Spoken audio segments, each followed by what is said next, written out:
Hello and welcome back to Love for AP50s. Today we're going to be talking about building the front forks up. I fitted one fork, complete with the lower and upper yokes. When you fit the top yoke, don't forget about this washer inside here. It's really easy to miss out. Right, when you build up the forks, there's a various amount of parts that you'll need to have ready and handy. You'll have the O-ring that goes round here. This is the P-shaped O-ring, flat side goes against the fork bottom. You want the fork nut and you want to have fitted the seal. Now the seal goes this way round. If you have trouble working out what way round it goes, try it onto the stanchion. If you can slide it on relatively easy, then you're putting it on the wrong way round. So fit it into the fork nut, driving it in with a drift, in this case a 1 1/8 Star Willy socket. Tap that down until it's approximately 1 millimetre below this lip. Now that's an easy way to see whether you've got it square or not. When you assemble the forks, you want to slightly oil the inside of the fork bottom with some fork oil.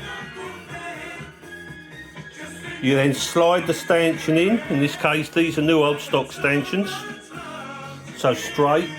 Very hard to tell whether you've got straight stanchions or not. Next goes on this little guide that goes into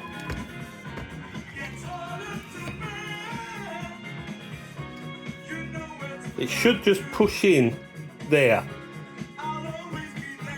Now as you can see, I haven't managed to push it all the way in, so the way to do it is get a 27mm spanner and tap it in, sliding up and down the stanchion, making sure you have full contact all the time and don't exert too much pressure, because otherwise you'll damage the stanchion.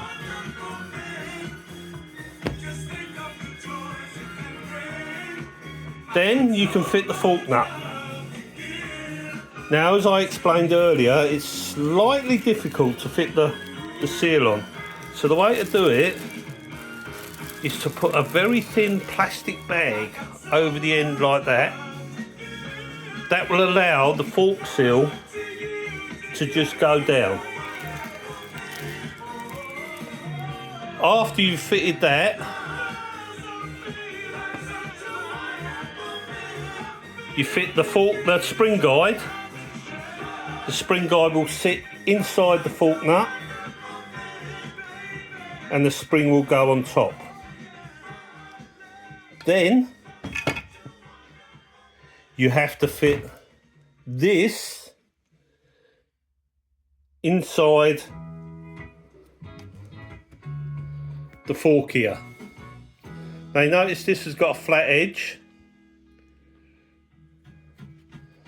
That lines up with this seam.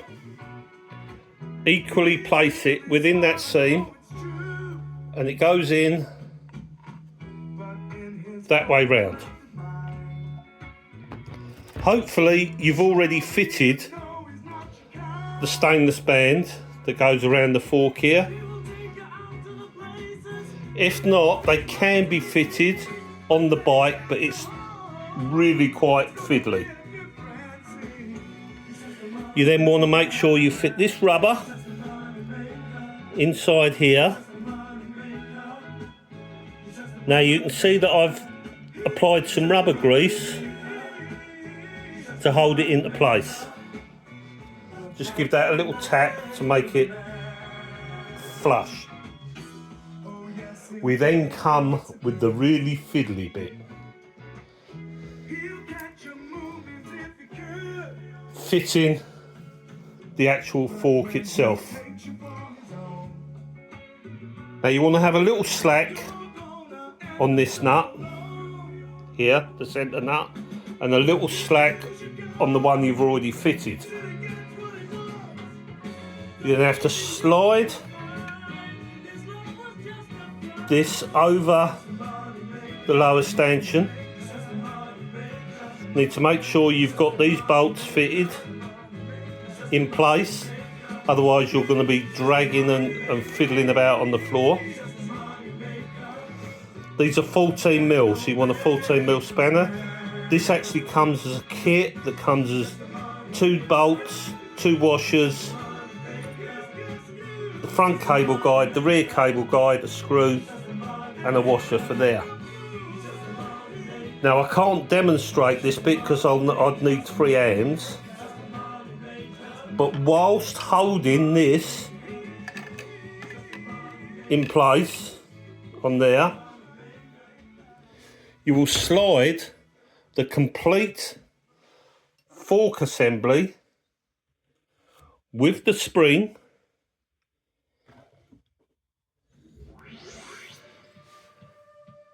through the lower up through the fork here, through the lower stanchion, pushing it up as far as the spring will allow you to. Then you use either a shock top bolt or a swinging arm bolt, which you feed down through this hole. It's going to be fiddly to find the stanchion hole, like the screw thread, but you must find it. Screw this in, only needs to be about 3 turns, and then pull it upwards. That will draw the stanchion up to this point. Then very lightly nip up this bolt. That will allow you to fit this bolt